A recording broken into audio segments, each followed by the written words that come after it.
Good morning to all of you. Yesterday we have revised lesson number 1 and lesson number 2. Today we will be revising the lesson number 3 and the 4. Okay. Now lesson number 3 is Recess. That's a poem. We will read it first. Girls and boys make lots of noise and run and jump and laugh and shout, while here and there, with quiet air, groups of children walk about. In this pair, what the poet is telling that as soon as the bell rings for the recess, the children comes out from the classroom making lots of noise, from jumping here and there, running and all, laughing and shouting. Okay, some of the students, they move quietly here and talking to each other.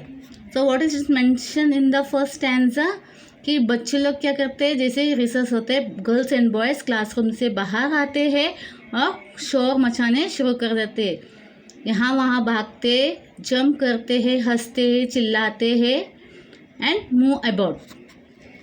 In the second stanza, a game begins, but no one wins, although they play with might and main. For long before the game is over, the bell rings out for school again. In the next stanza, what that poet says that the game begins, but no one wins. Game start तो होता है पर कोई जीतते नहीं है. Why? Because game खत्म होने से पहले ही क्या होता है, bell, recess bell rings up and they had to run back to their classroom. So what is it mentioned? A game begins but no one wins, although they play with might and main. Although they play with might and main मतलब पूरा जी जान लगा के खेलते हैं क्योंकि उन्हें match जीतना होता है, पर मैच जीत नहीं पाते क्योंकि इसी दौरान उसके पीछे रिसेस का बेल रिंग हो जाता है और उन्हें तुरंत क्लासरूम के अंदर जाना रहता है क्योंकि they had to continue with the lessons. Okay, this is what the poem tells us. Okay, recess. Now we have revised this one. Now in the next chapter, that is the your own book of science. This is related to science. आपको इससे पहले भी बताया था, एक small experiment मैंने करके दिखाया था आइस को लेके. Take a ice, take one thread and salt. Okay, what to do is that you have to keep the thread over the ice and sprinkle some salt over it, over the thread. After some seconds, you should not lift with ice with the hand. You should lift the ice with the help of the thread. See, shown here. This experiment was shown to you and some of them were able to do. I hope. Now we will continue the next page. Here's some of the puzzles in your surrounding. What is mentioned? Some of the puzzles, in your surrounding. Why does it hail even in summer? यहाँ पे hail means that is a small hailstones. That is a small balls of ice. Small balls of ice को हम लोग hailstones बोलते हैं. बर्फ़ जो बोलते हैं, बड़ी बड़ी बर्फ़ नहीं गिरते हैं. जब ठंडी का मौसम रहता है तब क्या होता है, बर्फ़ वगैरह गिरते. तो ये बड़ी बड़ी नहीं है, छोटे छोटे हैं. बट कुछ ऐसे जगह पे होती है कि हॉट समर के सीज़न में भी ऐसे बर्फ़ के गोले पड़ते हैं. The reason beyond it is mention over here that okay, up in the sky it is very cold. अभी आसमान में क्या है, काफ़ी ठंडा होता है. टेम्परेचर यहाँ पे गर्म होती है. जैसे ही हम ऊंचाई पे जाने लगते हैं तो वहाँ का मौसम क्या होता है, ठंडा होता है. During the hot season also you know that there are water particles in the clouds that we see in the sky. जो बादल जो ऊपर रहते हैं उसमें क्या है, water particles जमा हुए रहते हैं. You know that how the water particles are collected. क्योंकि जब समर के सीज़न में जब तेज़ धूप रहती है तो जो वाटर रहता है, जो नदी में समुद्र में जो ये रहता है, उसके भाप बन के ऊपर जाके कलेक्ट हो जाते हैं in the clouds. So we find water particles in the clouds. Very up in the sky, the water particles in the cloud turn into little bits of ice. और ये जो वाटर पार्टिकल्स ऊपर जाके cloud में जमते हैं वो क्या बनते हैं, छोटे छोटे आइस के पीसेस बनते हैं. Sometimes there are strong winds in the clouds. They push these little bits of ice upward. जब आसमान में ज़्यादा तेज़ हवाएं चलती रहती तो क्या करते, ये बादल को वो पुश करते अपर की तरफ. ये लिटिल बिट्स ऑफ आइस क्या होता है, जो बादल में जमा रहते हैं वो मूव होते हैं ऊपर की तरफ.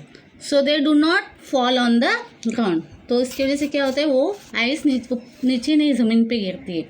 दे go up and collect more water, जैसे और ऊपर चले जाते हैं और जाके और वाटर पार्टिकल्स कलेक्ट कर लेते हैं। और when they freeze on to heat thus the tiny balls of become bigger, get bigger and bigger. और जितना ज़्यादा पानी वो वाटर पार्टिकल्स वहाँ पे जाते हैं और जम जाते हैं तो क्या होता है, टाइनी बॉल्स वो धीरे धीरे बड़ा बड़ा ओके जम जाता है।